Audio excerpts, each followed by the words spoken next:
आज़ाद digital पे तमाम देखने वालों को हम खुशामदीद कहते हैं। आज हमारी बड़ी यूनिक किस्म की और बड़ी दिलचस्प किस्म की पॉडकास्ट है, क्योंकि इसका मकसद ये नहीं है कि कोई हम सियासी डेवलपमेंट्स के ऊपर बात करें, बल्कि मेरा ख्याल ये है कि जो आम पाकिस्तानी हैं वो इन सियासी इशूज़ से हट के कुछ दीगर ऐसी चीज़ें हैं जिनके ऊपर सोचता भी है और जिस हवाले से बहुत से सवालात भी होते हैं। और आज का जो हमारा ये पॉडकास्ट है ये भी इसी सिलसिले की एक कड़ी है। रियल स्टेट के हवाले से बड़े सालों से पाकिस्तान उसका बड़ा मरकज़ भी रहा है और महवर भी रहा है। एक ज़माना था जब लोग रियल स्टेट में इन्वेस्ट करना बड़ा अपने लिए एक एजाज़ भी समझते थे और उनकी ख्वाहिश होती थी कि जो उनकी सेविंग्स हैं उसमें जो सबसे सेफेस्ट सेविंग होती थी वो रियल स्टेट में होती थी। लेकिन फिर हमने इसका डाउनफॉल भी आता हुआ देखा। अभी भी कोई बेहतर पोजीशन में नज़र नहीं आता है रियल स्टेट, लेकिन कहा यह जा रहा है कि आने वाले चंद महीनों में रियल स्टेट दोबारा से रिवाइव भी करेगा। लेकिन उस हवाले से अभी भी लोगों के जहन में बहुत से मिसकंसेप्शंस भी हैं, बहुत से सवालात भी हैं। तो आज का हमारा जो इंटरव्यू है वो एक ऐसी शख्सियत से है जो बड़े सेल्फ मेड हैं, जिन्होंने पिछली 2 से ज़्यादा दिहाइयाँ सिर्फ अपने इस करियर को इस्टेब्लिश करने में, जिसे समटाइम्स लोग इतना संजीदा नहीं लेते, लेकिन जो संजीदा लेते हैं वो अपना नाम बना के छोड़ते हैं। तो ये जो शख्सियत है हमारे साथ, ये उन्हीं चंद लोगों में से हैं जिन्होंने इसे एज अ करियर चुना और बहुत सालों से चुना। कई कंपनीज़ का हिस्सा रहे, कई प्रोजेक्ट्स का हिस्सा रहे, लेकिन फिर इन्होंने सोचा कि खुद अपने तौर पर कुछ करना चाहिए। और ये ना सिर्फ ये कि इमारात ग्रुप ऑफ कंपनीज़, बल्कि घराना.com के चेयरमैन भी हैं, CEO भी हैं। और ये जो पाकिस्तान में इस वक्त रियल इंडस्ट्री है रियल स्टेट की, इसको बेसिकली डिजिटल बनाने में और इसको मज़ीद ट्रांसपेरेंट बनाने के हवाले से उनके बहुत सारे ड्रीम्स हैं जो कि वो समझते हैं कि अगर एग्जीक्यूट हो जाएँ तो रियल स्टेट का पाकिस्तान में एक बिल्कुल मुख्तलिफ उसकी शक्ल नज़र आएगी। हमारे साथ शफीक अकबर साहब मौजूद हैं, जो कि इस वक्त लीडिंग पोजीशन में पाकिस्तान की रियल स्टेट के अंदर हैं और बड़ा उभरता हुआ नाम है, बल्कि अब तो उभरते हुए नाम से आगे बढ़ चुके हैं। तो शफीक साहब, thank you so much for your time sir.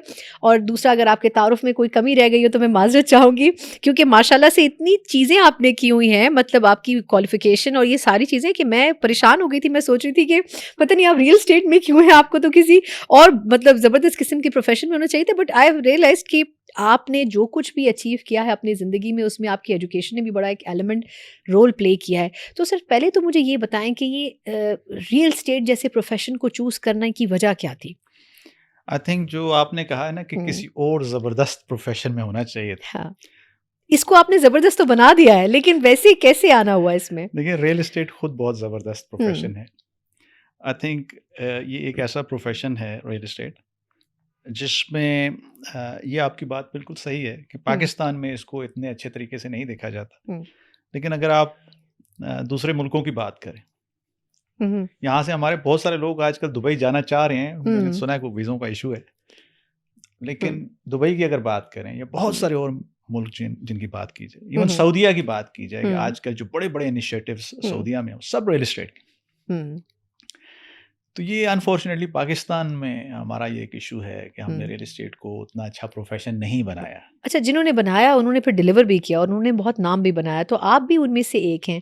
अच्छा, अगर मैं स्टेप बाय स्टेप चलूँ, देखिए आपकी जो क्वालिफ़िकेशन है माशाल्लाह, आप क्वीन मैरी यूनिवर्सिटी से आपने पब्लिक पॉलिसी पढ़ा, आपने कैम्ब्रिज से पढ़ा पॉलिटिक्स, इंटरनेशनल रिलेशंस, ये सब कुछ पढ़ने के बाद आपको क्या लगता है कि मतलब ये तो तमाम जो डिग्रीज़ थी ये पॉलिटिक्स और इन चीज़ों से रिलेटेड थी, ये कितनी सपोर्टिव रही? यानी एजुकेशन कितनी सपोर्टिव रही है? अगर कोई एजुकेटेड पर्सनैलिटी आपकी तरह की इस प्रोफ़ेशन में आए तो वो कितना सपोर्ट करती हैं इसे?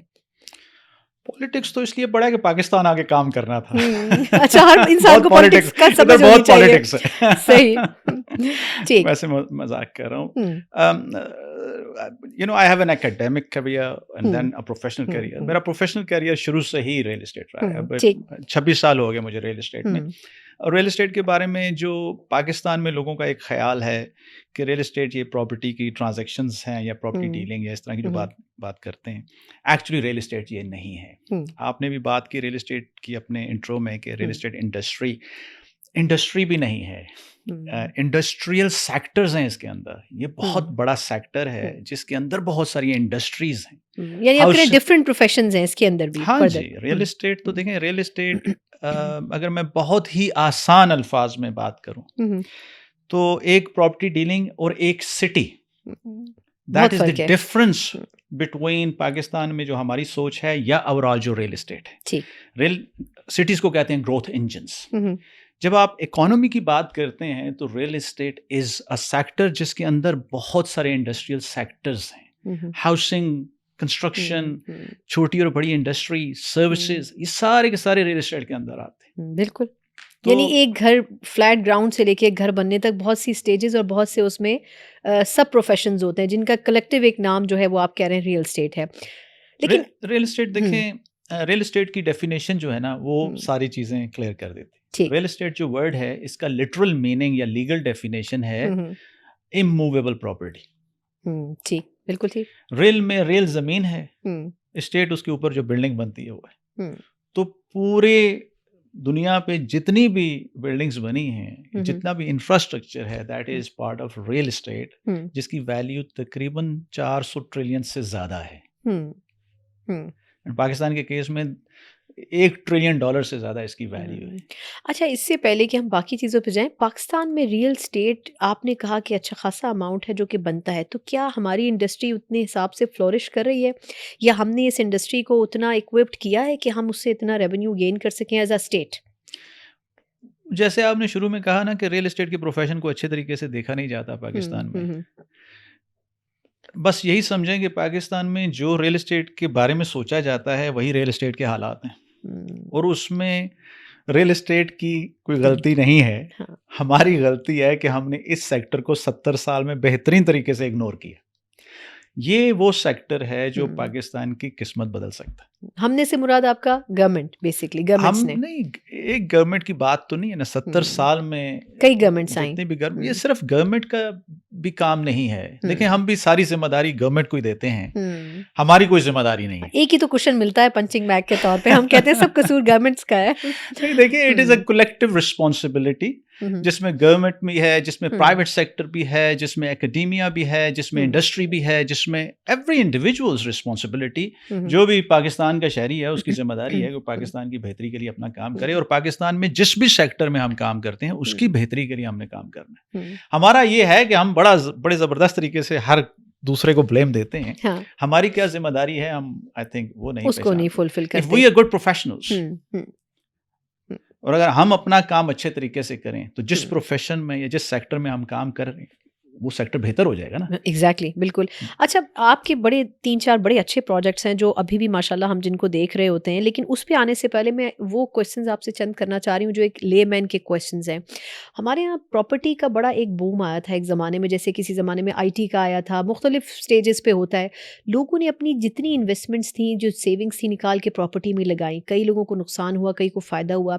वो बूम आने के बाद वो डाउनफॉल क्यों आ जाता है? अभी जैसे बड़े अरसे से बड़ी स्टैग्नेंट है ये सेक्टर, मतलब लोग ना इन्वेस्ट कर रहे हैं, ना बेच रहे हैं, ना खरीद रहे हैं। तो ये फेज क्यों है और ये खत्म कब होगा? खत्म हो चुका है। अच्छा।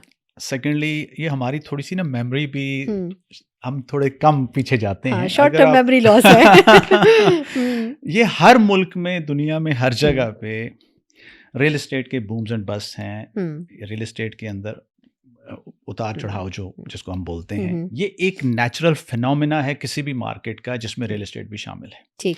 तो जो आप बात कर रही हैं पिछले 2 से 3 साल की, उससे पहले बूम चल रहा था। फिर पिछले 2 से 3 साल में मार्केट नीचे थी, जिसको आप कह रही हैं स्टैग्नेंट थी, खामोश थी। अब आजकल फिर मार्केट चलना शुरू हो गई है, और अब अगले 2 से 3 साल, 2 साल तक ये मार्केट ऐसे ही अब ऊपर जाएगी। And we call it, you know, it's an upswing period. ये बड़ा golden period है जो इस वक्त है इन्वेस्टमेंट के लिए, इन्वेस्टमेंट के लिए। ठीक। This is the golden period which is going to last for probably another 3 to 4 months or 6 months. ये वो पीरियड है जिसमें मार्केट ऊपर, अब नीचे से अब ऊपर जा रही है। हाँ, तो यानी ये 3 से 4 महीने जो सुनने वाले, मैं चाहूंगी कि वो इन्वेस्ट अगर करना चाहें तो वो इन 3-4 महीनों में कर सकते हैं या 2 साल तक कर सकते हैं? देखिए, 2 साल तक अब मार्केट के ऊपर जाने का रुझान रहेगा। ठीक। लेकिन ये 3 से 4 महीने वो हैं जिसमें मार्केट ज्यादा, यानी इस वक्त जो इन्वेस्ट करेगा, they'll take basically the best gains, maximum gain. हाँ जी, मैक्सिमम गेन्स। ठीक है। अच्छा, अब ये मुझे बताएं कि हमारे यहाँ पाकिस्तान में ये कुछ लोग कहते हैं कि बैंक्स में सेविंग्स रखें, कुछ लोग कहते हैं कि गोल्ड में इन्वेस्ट कर लें, लेकिन अगर कंपैरिजन किया जाए रियल स्टेट के साथ, तो आपके ख्याल में जो बेस्ट ऑप्शन है वो क्या होता है? रियल स्टेट में लोग प्रेफर करते हैं, लेकिन सम टाइम वो चूज़ नहीं कर पाते, उनको ये नहीं पता होता कि कौन सी चीज़ अभी 0 पे या 1 पे खड़ी है जो 10 तक हमें गेन, हम उसकी सिलेक्शन नहीं कर पाते, और सम टाइम हमें एजेंट्स भी सही गाइड नहीं कर रहे होते। देखिए, एक वैसे इंग्लिश में कहते हैं सेव एज हाउसेस, यानी real estate is very safe, it is the safest investment. ठीक है, स्टॉक मार्केट फॉर एग्जांपल अच्छा है, स्टॉक मार्केट भी अच्छी है, लेकिन real estate is very safe अगर आप सही इन्वेस्टमेंट करें तो। ठीक है, and then when you compare it with other investments, I think Pakistan के केस में या इस शहर के केस में आपको ये देखना चाहिए कि पिछले 25 से 30 साल में रियल एस्टेट का गेन कितना रहा है। और अगर ओवरऑल पाकिस्तान में या मैं इस्लामाबाद की बात करूं, ओवरऑल गेन देखा जाए, यानी जो प्लॉट लोगों ने DHA या बैरियाज में या किसी और जगह पे या इवन इस्लामाबाद के सेक्टोरल एरियाज में खरीदे थे आज से 25 से 30 साल पहले, उनमें जो गेन आ चुका है वो एनुअली अगर देखा जाए तो 25% से ज्यादा है पिछले 30 साल में। जो पिछले कितने अरसे में आया है? पिछले 25 से 30 साल में। हाँ, नहीं 25-30 साल में 30% के 25% के year two year basis gain है इस वक्त पाकिस्तान की रियल एस्टेट में, जो दुनिया के किसी और रियल एस्टेट में इसमें भी हम बाजी ले गए पाकिस्तान नहीं होने की हैसियत से। देखें, लोग बात करते हैं डॉलर की, लोग बात करते हैं दूसरे इश्यूज की, लोग बात करते हैं पाकिस्तान में चैलेंजेस की, लेकिन ओवरऑल अगर गेन देखा जाए, अगर मैं करेंसी डिवैल्यूएशन के इशू को बाहर निकालूं तो भी 17 to 18% का गेन रहा है पाकिस्तान की रियल एस्टेट में, इस्लामाबाद में पिछले 25 से 30 साल में। अच्छा, लेकिन अब इसमें एक छोटा सा सवाल है, अब आपने नाम ले लिया, पता नहीं इंटरव्यू में वैसे चल सकता है नहीं, लेकिन फिर भी मैं पूछना चाहूंगी का आपने कहा। अब देखिए, ये दोनों जो प्रोजेक्ट्स हैं, अभी की तो मैं बात नहीं करूंगी, लेकिन जब भी कभी इनके कोई नए प्रोजेक्ट्स आते थे 2-3 दिन में, सम टाइम इसमें से एक तो पार्टी ऐसी थी जो कि आर्टिफिशियली अपनी फाइल्स परचेज करवा देते थे और फिर कहते थे जी बहुत ज़्यादा शॉर्टफॉल है और बहुत बूम आ गया है इस प्रोजेक्ट में। फिर पता चलता ये था कि वो खुद ही ये सब कुछ कर रहे होते थे। इस तरह की जो टैक्टिक्स होती हैं वो कितना मिसगाइड करती है कस्टमर्स को, क्योंकि हमने खुद देखा है लोग लाइनों में लगे रहते थे और उनको फाइल्स नहीं मिलती थी सम टाइम परचेज करने के लिए। ये कस्टमर कैसे डिस्टिंग्विश कर सकता है कि कौन सा प्रोजेक्ट और कौन सा बिल्डर या कौन सी ऐसी चीज़ है जिसमें इन्वेस्ट करना बेहतर है? नहीं सना, पहली बात तो ये है कि ये चीज़ आपको ये बताती है कि पाकिस्तान में पोटेंशियल कितना ज़्यादा है, या पाकिस्तान के रियल एस्टेट सेक्टर में पोटेंशियल कितना ज़्यादा है। और आपकी बात बिल्कुल ठीक है कि जब बड़े बड़े प्रोजेक्ट्स लॉन्च होते थे तो एक दिन में पूरा प्रोजेक्ट बिक जाता था। एग्जैक्टली, ऐसा दुबई में भी नहीं होता, इतने बड़े प्रोजेक्ट्स। मतलब मैं अब प्रोजेक्ट्स के नाम लेना चाहता हूँ, लेकिन मेरा दिल कर रहा है नाम लेने का कि हम नाम ज्यादा नहीं ले सकते। ये पोटेंशियल है इस मार्केट का। एग्जैक्टली। आज हम अपने वो बात करते हैं रिजर्व्स की। आज आपके रिजर्व्स हैं लेट्स से जी 20 बिलियन के करीब पहुंच गए हैं या 20 बिलियन के इर्द-गिर्द। आपने उनको 50 अरब डॉलर पे लेके जाना है। रियल एस्टेट एक ऐसा सेक्टर है कि अगले 1 से 2 साल के अंदर आप अपने रिजर्व्स को 50 अरब डॉलर से पर ले जा सकते हैं। ये हमारे वजीर खजाना को क्यों नहीं पता? ये वजीर खजाना साहब को पता होना चाहिए। और उनको ये भी पता होना चाहिए कि रियल एस्टेट में बहुत दम है और उसको उन्हें देखना चाहिए इस चीज़ के अंदर। नहीं, लेकिन कैसे हो सकता है, मैं अगर आपसे ये जानूं, हो सकता है कि ये उनकी भी नज़र से गुजरे इसका क्लिप, तो कैसे मुमकिन है? मतलब वो इतनी चीज़ों पर काम कर रहे हैं लेकिन रियल एस्टेट को कैसे वो छोड़ रहे हैं? 20 अरब से 25 अरब या 20 अरब से 30 अरब डॉलर एक साल में रियल एस्टेट में लेकर आना इतना आसान है, इतना आसान है। हाँ, कैसे? बाहर से आप थोड़ी देर पहले मुझे, ऑब्वियसली इस वक्त आपने देखना कि पैसा आ कहाँ से सकता है। पैसा तो बाहर से ज्यादा आएगा। आपके ओवरसीज पाकिस्तानीज हैं। आज अगर it is nothing 20-30 billion dollars considering, for example आज मैं इस्लामाबाद की बात करता हूँ। इस्लामाबाद सिंगापुर से थोड़ा सा बड़ा है तकरीबन। सिंगापुर की वैल्यू कितनी है, आबादी कितनी है, पाकिस्तान की आबादी कितनी है, और ये जो कैपिटल है पाकिस्तान का इस्लामाबाद जो इंतहाई खूबसूरत है। मेरा ख्याल है टॉप 3 उनमें आता है जो कैपिटल्स हैं दुनिया के खूबसूरत तरीन कैपिटल्स में होना चाहिए। कुदरत की वजह से, हमारी वजह से नहीं। हमारा कोई इसमें अमल दखल नहीं है। बिल्कुल ठीक कह रहे हैं। खूबसूरत है। लेकिन अगर मैं यहाँ की मैं अगर रियल एस्टेट की बात करूँ, यहाँ पे सिर्फ इस्लामाबाद के अंदर आप 100 बिलियन डॉलर की इकोनॉमिक एक्टिविटी इंट्रोड्यूस कर सकते हैं। ठीक है, बहुत बड़ा रिस्क। लेकिन मसला पता है क्या हमारा जी, हमने कभी इतनी बड़ी बातें सुनी ही नहीं है। हाँ, एग्जैक्टली। हम सोच ही नहीं सकते ना, दूसरा पाकिस्तान में कोई काम होता ही नहीं है। हम 1 बिलियन डॉलर की किस्त का इंतजार कर रहे हैं। हम 1 से 2 बिलियन डॉलर पे फंसे होते हैं। पाकिस्तान में चूंकि बड़े बड़े काम नहीं होते, बाहर के मुल्कों में हो जाते हैं। यहाँ कोई कहे कि हाँ जी कोई बड़े बड़े ये बुर्ज खलीफा बनेगी या जितने हमें घर चाहिए बन जाएंगे। हम दुबई की बात करें, चाइना की बात करें, हम कहें हाँ वहाँ हो जाएगा। यहाँ की पाकिस्तान की बात करें तो हम कहेंगे यार यहाँ पे हम नहीं कर सकते।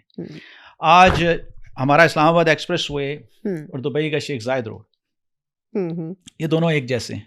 तकरीबन दुबई मेनलैंड दुबई के अंदर शेख जायद रोड इज़ 30 किलोमीटर, हमारा जो एक्सप्रेस वे वो भी तकरीबन 30 किलोमीटर है। वो 1000 फुट चौड़ा है, हमारा 1200 फुट चौड़ा है। उसकी वैल्यू कितनी होगी? जो बिल्डिंग्स हैं शेख जायद रोड पे उनकी वैल्यू कितनी होगी? कोई आइडिया नहीं। शायद 200 अरब डॉलर। हमारा जो इस्लामाबाद एक्सप्रेस वे है उसके ऊपर जो बिल्डिंग्स हैं उनकी वैल्यू कितनी होगी? शायद 2 अरब डॉलर। ये है हमारा प्रॉब्लम, ये हमारा कसूर है। हमने अपना सबसे बड़ा रिसोर्स रियल एस्टेट जो अल्लाह ने हमें ज़मीन दी है उसका सही इस्तेमाल किया ही नहीं। बहुत पोटेंशियल है इस मुल्क में और बहुत पोटेंशियल है इस सेक्टर में। नहीं, लेकिन शफीक साहब, अब जिस तरह आपने कहा कि ये तो बहुत बड़ा डिफरेंस है, कहाँ 200 अरब डॉलर, कहाँ 2 अरब डॉलर, लेकिन ये हम कहते हैं कि शहर फैलते जा रहे हैं। मतलब आप इस्लामाबाद को देखें, इस्लामाबाद पहले बड़ा लिमिटेड होता था, लेकिन अब इस्लामाबाद अपने आउटस्कर्ट्स में भी इतनी आबादियाँ और इतने प्रोजेक्ट्स और सेक्टर्स लॉन्च हो रहे हैं। लाहौर की ये सूरत हाल है, कराची में आप देखें बहरिया टाउन कहाँ तक बन गया है, DHA कहाँ तक बन गया है। तो फिर ये किस तरह एक्सपैंड हो रहे हैं अगर ये इस ज़मीन को यूटिलाइज नहीं कर रहे?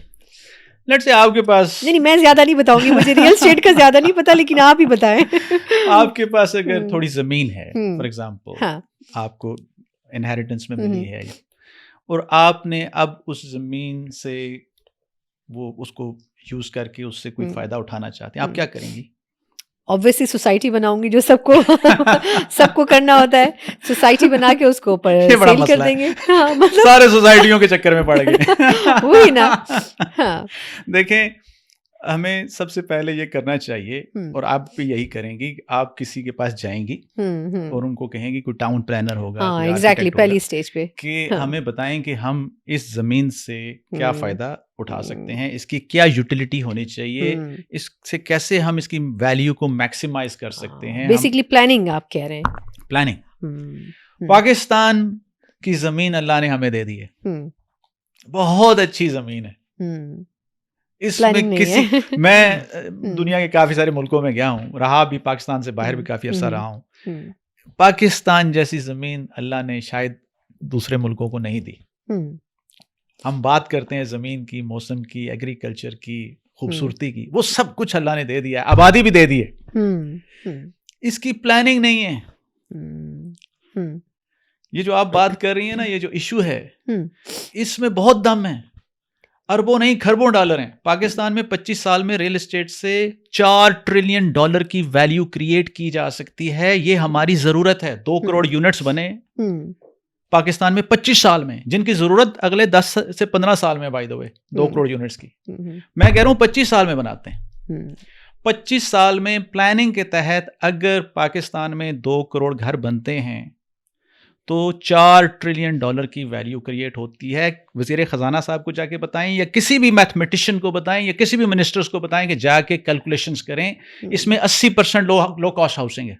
अच्छा, लेकिन अब वो जो एक इदारा है या मिनिस्ट्री है, प्लानिंग एंड डेवलपमेंट, वो क्या कर रही होती है फिर? उनको ये चीज़ें कोई नहीं बता रहा होता। वो कभी देखिए, मैंने पॉलिटिक्स पढ़ी है, मैं करता नहीं हूँ। मुझे नहीं पता अब विजन 45 और 50, मतलब हम आगे से आगे जा रहे हैं, तो ये तो उनका काम होना चाहिए ना कि वो प्लान कर सके। देखिए, इस वक्त हमें पाकिस्तान में, जैसे मैंने कहा कि मैं तो बाहर से आया हूँ और मैं पिछले 8.5 साल से पाकिस्तान में बिजनेस कर रहा हूँ। और पाकिस्तान में बिजनेसेस में बहुत चैलेंजेस हैं। एग्जैक्टली। क्वालिटी ऑफ लाइफ के भी बड़े इश्यूज हैं। लाइफ ही नहीं होती मेरे हिसाब से तो। लाइफ ही नहीं होती, तो फैमिली को भी आपको बाहर रखना पड़ता है। ये इश्यूज हैं पाकिस्तान में, लेकिन पाकिस्तान में बिजनेस के लिहाज से इतना पोटेंशियल है। लंदन में हमें एक साइट, यूके में मैं काम करता था, हम रियल एस्टेट डेवलप भी करते थे और बाकी रियल एस्टेट के काम भी करते। एक साइट नहीं मिलती आपको लंदन में डेवलप करने के लिए अच्छी। पाकिस्तान में जिस तरफ देखें आपको हर लैंड ही लैंड मौजूद है, साइट्स ही, और जरूरत है पाकिस्तान की। आज मैं अगर इस्लामाबाद की बात करूं या लाहौर की बात करूं, आपको एक अच्छी वर्टिकल बिल्डिंग शायद रेजिडेंशियल के पर्सपेक्टिव से ना मिले। और पाकिस्तान का फ्यूचर है वर्टिकल। आपने अगर सिटीज के अंदर रहना है तो आपको वर्टिकल जाना पड़ेगा। नहीं, लेकिन लोग कहते हैं कि फिर कंक्रीट का सिटी हो जाएगा। कराची का, अब थोड़ा टॉपिक से तो हट गए, लेकिन अब कराची में आप देखें ना, कुछ एरियाज हैं, गुलिस्तान है, जौहर वगैरह, वहाँ मतलब जाइंट्स ही जाइंट्स हैं, बिल्डिंग्स ही बिल्डिंग्स हैं। लोग कहते हैं परेशान हो जाते हैं, और फिर वहाँ तो SOP भी खैर कंस्ट्रक्शन के फॉलो नहीं होते उस तरह। तो आपको क्या लगता है कि हम वो फिर सही उस पर जा रहे हैं? देखिए ये बड़ा मसला है पाकिस्तान में हम्म। एक। आपको किसी रियल एस्टेट एनालिस्ट का पता है पाकिस्तान में? नहीं, मैंने तो कभी इस तरह का नाम नहीं ही नहीं सुना ना? सुना, नहीं सुना। बस ये आर्किटेक्चरल जो लोग बस ये एक्सपर्ट्स इस हैं। तरह के बहुत सारे एनालिस्ट हैं हुँ, जो अजीबो-गरीब बातें करते हैं। हुँ, जब वर्टिकल होगा तो सिटी ज़्यादा ग्रीन होगा, जब ये हाउसिंग सोसाइटीज़ बनेंगी सब ब्राउन हुँ, होगा तब सिटी हुँ। ज़्यादा आई ग्रीन थिंक होगा। चाइना और इंडिया इसी मॉडल पे काम कर रहे हैं, मेरा देखिए ख़्याल है। पूरी दुनिया ने हुँ, इस मॉडल पे काम किया है कि ज़मीन जो है आपके पास this is land is actually economic production में the most important resource next to human resource यानी लोगों से। हुँ, अब उस लैंड की यूटिलाइजेशन कैसी होनी चाहिए? हुँ, लैंड पे कहाँ पे वर्टिकल बिल्डिंग्स बननी चाहिए, कहाँ पे हॉरिजेंटल हाउसिंग होनी चाहिए, कहाँ इंडस्ट्री होनी चाहिए, कहाँ हुँ, कमर्शियल होना हुँ, चाहिए, इसकी टाउन प्लानिंग होती है, इसकी फिजिबिलिटी होती है। हुँ, ये अगर हम पाकिस्तान की करवा लें, हुँ, हुँ, क्योंकि डिफरेंस बहुत बड़ा है। हुँ, पाकिस्तान में अगर प्लानिंग ना हुई हुँ, एंड बिजनेस एज यूजुअल जैसे चल रहा है वैसे ही चलता रहा तो तबाही है। वैल्यू क्रिएट होगी 800 अरब डॉलर लगा के 1 ट्रिलियन की हुँ, या 1.5 ट्रिलियन की। हुँ, ठीक। क्योंकि जिन सोसाइटीज़ में कहा ना मैंने कि 25% का गेन है वो प्लान्ड है। हुँ, अनप्लान्ड एरियाज़ में ग्रोथ नहीं है। हुँ, वैल्यू आप 800 अरब डॉलर लगाएंगे पाकिस्तान में अगले 25 साल में, हुँ, हुँ, लगेगा। हुँ, घर तो बनने हैं बिल्कुल, आबादी भी उसी रफ़्तार से बढ़ रही है। और अनप्लान्ड। हुँ, हुँ, ठीक। विदाउट प्लानिंग जब बनेंगे तो तरह तरह के मसले होंगे हुँ, और अगर प्लानिंग के तहत बनेंगे तो यही 1 से 1.5 ट्रिलियन की वैल्यू 3 से 4 ट्रिलियन की वैल्यू होगी हुँ, और आपके मसाइल नहीं होंगे, लोगों का लाइफस्टाइल बेहतर होगा, हुँ, ज़िंदगियाँ बदल जाएंगी, हुँ। बेहतर हो जाएंगी। और फिर मेरा ख्याल ये है कि अगर कॉम्पैक्ट हाउसेज़ में रहेंगे तो वो जो एक हमारे यहाँ टिपिकल मॉडल है दूसरे हाउसेज़ का, तो उनकी कॉस्ट भी कम हो जाएगी, मेरा ख्याल ये है, स्मार्ट हाउसेज़ की तरफ जाएँगे तो। Apartments are very efficient. Um, ये देखें कहाँ अपार्टमेंट होने चाहिए, कहाँ घर होने चाहिए, घर हुँ, कैसे होने चाहिए। हुँ, हुँ, अ, और हमारे पास तो इस वक्त जो प्लान्ड एरिया में भी डेवलप्ड प्लॉट्स हैं आधे खाली पड़े हुए हैं। हुँ, कमर्शियल जो बने हुए हैं उनमें से 90% खाली हैं। हुँ, हुँ, क्यों? क्योंकि प्लानिंग नहीं थी। हुँ। हुँ। अच्छा, 2 चीज़ें, मैं फिर कुछ चीज़ों पे आऊँगी, सवालात पे जो बेसिक एक अंडरस्टैंडिंग के हैं, लेकिन उससे पहले आपके 2 बड़े कामयाब प्रोजेक्ट्स हैं जिनका हम जगह-जगह जिनकी तशरीह भी देख रहे होते हैं। एक घराना डॉट कॉम, बड़ा मतलब फ्रेंडली किस्म का नाम है, देख के बड़ी अच्छी फ़ील आती है। दूसरा ये एजेंसी 21 इंटरनेशनल, ये दोनों के पीछे क्या थीम था, क्या थॉट थी कि इनको आप लाए, एग्ज़ीक्यूट किया? कॉम्पिटिटर्स तो मार्केट में और भी मौजूद हैं, लेकिन असल मकसद क्या था इन दोनों चीज़ों को लाने का? देखिए real estate is about lifestyle. Um, what we are working on um, और इंशाल्लाह हमने इस्लामाबाद में ये लॉन्च करना है। हुँ, अगले 1 and a half to 2 years में हम ये लॉन्च करेंगे। हुँ, लाइफ़स्टाइल ऐप हुँ।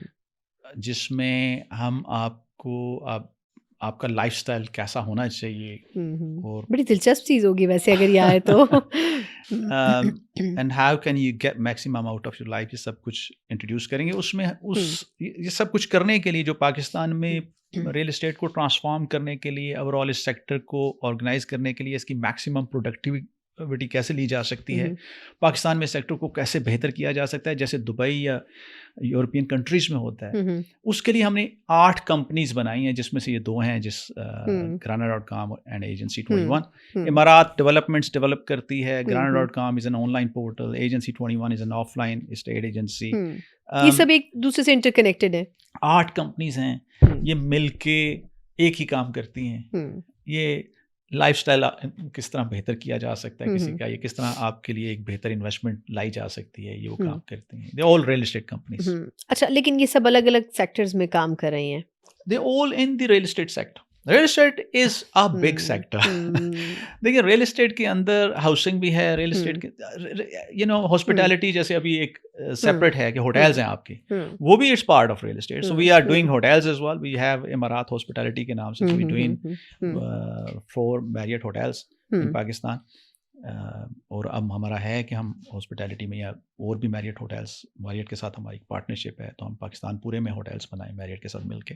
हुँ, इसके अलावा भी हमारे टेक्नोलॉजी भी हम करते हैं। So tech is very important overall Pakistan में कोई भी चीज़ आपने ट्रांसफॉर्म करनी। Um, so all these companies are actually part of that ecosystem जो कि ठीक। हमने पाकिस्तान में इंट्रोड्यूस किया हुँ, है। And the goal is that इंशाल्लाह will transform the real estate sector of Pakistan and चलो लोग इस सेक्टर के बारे में जब फ्यूचर में बात करेंगे तो कहेंगे कितना जबरदस्त सेक्टर जबरदस्त है। प्रोफेशन है, दिल पे लगी है आपके जाके ये। अच्छा मुझे ये बताएं कि अब गवर्नमेंट से वैसे तो बहुत सारे सेक्टर्स को शिकायत हैं, मगर मेरा ख्याल ये कि क्योंकि रियल स्टेट सेक्टर में बहुत से लोगों का ट्रस्ट रहा है ऑन एंड ऑफ, और लोग चाहते थे, बहुत से लोगों ने सीखा भी, लेकिन अभी भी मसाइल इस प्रोफेशन में हैं और गवर्नमेंट से शिकायत रही हैं। तो आपके ख्याल में गवर्नमेंट किन इश्यूज़ को, क्योंकि इस वक्त जो वज़ीर ख़जाना है वो टेक्निकल ग्राउंड्स पे बहुत सारी चीज़ों पे काम कर रहे हैं, उन्होंने बहुत सारी चीज़ें बेहतर भी की हैं, किन चीज़ों पे काम करे अगर गवर्नमेंट, तो रियल स्टेट और जल्दी फ्लोरिश कर सकता है आपके ख्याल में? पाकिस्तान के बड़े बड़े मसलों के बहुत छोटे छोटे हल हैं। हम्म पाकिस्तान के रियल एस्टेट में मसाइल जो है ना, वो मैग्नीट्यूड बहुत बड़ा है। Hmm for example, according to state bank, हर साल ऑलमोस्ट 10 अरब डॉलर पाकिस्तान की रियल एस्टेट की मार्केट में फंस जाता था या डूब जाता था। हम्म हिस्टोरिकल डेटा है पिछले 10 हम्म साल का, विच इज बिग। एक कंट्री जिसके लिए एक एक डॉलर जो है इतना इंपॉर्टेंट हो, वहां पे 10 अरब डॉलर सालाना एक डूब सेक्टर जाना, में डूब बिल्कुल। जाना या फंस जाना। हम 1 अरब डॉलर की किस्त का वेट कर रहे होते हैं 6-6 महीने। एग्जैक्टली, बिल्कुल ठीक। अब इसको फिक्स करना बहुत आसान है। हम्म 70% लोग जो रियल एस्टेट में इन्वेस्ट करते थे वो ऐसे सेक्टर्स में, ऐसे प्रोजेक्ट्स में इन्वेस्ट करते हैं जो प्रोजेक्ट लीगल नहीं है। हम्म अब लोगों को सिर्फ ये बता देना कि लीगल प्रोजेक्ट में इन्वेस्ट करें, हम्म कौन सा प्रोजेक्ट लीगल नहीं है जहाँ पे उनके पैसे फंस जाएंगे, हम्म। ये कितना मुश्किल काम है। और ये भी नहीं बता पाते हम, मतलब बहुत से लोग ऐसे हैं जिनको पता ही नहीं होता, गलत जगह इन्वेस्ट करते हैं और फिर वो पैसा कभी मिलता भी नहीं है अब वापस। मुझे ये बताएं ना कि ये हम्म करना कितना मुश्किल है। कुछ नहीं, आई थिंक सिर्फ नोटिस जारी करने होते हैं कि ये ऑफिशियली, इंफॉर्मेशन देनी है हाँ बिल्कुल, कि ये प्रोजेक्ट जो है जेन्युइन है और ये या जाली है। ये यूनिट जो आप खरीद रहे हैं ये लीगल है, हाँ अप्रूव्ड है from the local regulating authority, hmm और ये जो यूनिट आप खरीद रहे हैं ये अप्रूव नहीं है या इलीगल है। हम्म, ये काम करना हमारे लिए हम्म। कितना मुश्किल है। नहीं, मेरा ख्याल है कि अगर महकमे काम करें तो बहुत आसान है। ये एक दिन में हो सकता है, चलें आप 1 महीना ले लें, हम्म 1 महीने में आप वो सोल्यूशन दे सकते हैं जिससे 10 अरब डॉलर सालाना जो फंस जाता है 20 लाख लोगों का, ऑन एवरेज 20 लाख लोगों का सालाना पैसा फंसता है पाकिस्तान में रियल एस्टेट में। अब भी फंसता है आप कह रहे हैं? अब भी फंसता है, और तो मजे की अफसोस बात की है बात कि है। हम झेलते हैं, हाँ बर्दाश्त करते हैं, मुल्क बर्दाश्त करता है, हम हल नहीं निकालते। अब भी हल नहीं निकाला। सही कह रहे हैं, मतलब मैं यही सोच रही हूँ कि हम इतने चीज़ों के लिए इन्वेस्ट करते हैं, लेकिन कम से कम इन चीज़ों के ऊपर गवर्नमेंट तवज्जो नहीं दे रही। अच्छा मुझे क्विकली 2-3 चीज़ें पूछनी है, टाइम हमारा ऑलमोस्ट कंप्लीट होने के करीब है। वो ये कि आपके ख्याल में, आपने कहा कि अच्छा टाइम आ रहा है रियल स्टेट में इन्वेस्ट करने का, लेकिन गवर्नमेंट कुछ एफर्ट्स भी कर रही है। IMF के साथ जो बातचीत हुई उसमें कुछ नए टैक्सेस वैसे तो सब सेक्टर्स में ही लग रहे हैं, रियल स्टेट भी उसी में ही कुर्बानी होने जा रही है उसकी भी। तो आपको क्या लगता है, ये डिजास्टर होगा या इसमें सरवाइव कर लेगा ये सेक्टर? देखिए, रियल एस्टेट ने बहुत कुर्बानी दी है, लेकिन अब हम्म रियल एस्टेट का अच्छा वक्त शुरू हो गया है। हम्म आप समझें कि नवंबर से हम्म रियल एस्टेट चलना शुरू हो गया है, रियल एस्टेट में इन्वेस्टमेंट आना शुरू हो गई है, और उसकी सबसे बड़ी वजह जो है वो जो काइबर का नीचे आना है, और जो बैंक से जो पैसा आ रहा है, बाहर निकल रहा है, वो ऑब्वियसली रियल एस्टेट में भी इन्वेस्ट हो रहा है। Now that's the biggest reason, but there are other factors. देखें, वक्त ख़त्म, ये 2-2.5 साल रियल एस्टेट ने जो अपना वो एक साइकिल होता है वो पूरा कर लिया। अब रियल एस्टेट ने हर सूरत में ऊपर जाना ही जाना है, ये ज़रूरत है ना हमारी। एंड यस, गवर्नमेंट इसके ऊपर काम कर रही है, और बहुत जल्दी बहुत अच्छा पैकेज आ रहा है रियल एस्टेट के लिए, which is a good news for anyone working in real estate and anyone investing in real estate, but at the same time for the government, क्योंकि रियल एस्टेट के सेक्टर के साथ बहुत सारी और इंडस्ट्री भी चल रही होती है। एग्जैक्टली, बिल्कुल। इसका रोजगार मिल जाता है उन लोगों को। बिल्कुल, thank you so much Shafiq Akbar साहब। मेरा ख्याल है कि इस एक नशिस्त में बहुत सारी चीज़ें कवर नहीं हो सकती थी, लेकिन मैंने मैक्सिमम कोशिश की है, और माशाल्लाह से इमारात और इसके अलावा घराना.com और तकरीबन 6 और कंपनियों के आप मालिक हैं, लेकिन सबके नाम मैं नहीं ले सकूंगी। लेकिन मेरा ख्याल है कि जो मैक्सिमम इन्फॉर्मेशन हम ले सकते थे प्रॉपर्टी के हवाले से, जो एक अंडरस्टैंडिंग मौजूद नहीं थी हम में से बहुत सारे लोगों को, इंक्लूडिंग मुझे भी, वो शायद किसी हद तक हमने आज दूर करने की कोशिश की। और जहां बहुत सारी चीज़ें पाकिस्तान के अंदर तरक्की की राह पर गामज़न है, वहीं मेरा ख्याल ये है कि आज हमें ये होप्स हाई रखनी चाहिए कि रियल स्टेट भी उसी तरह फ्लोरिश करेगा जैसे कुछ साल पहले करता रहा था। इसी के साथ ही इस पॉडकास्ट से मुझे इजाज़त दीजिए। अल्लाह हाफ़िज़।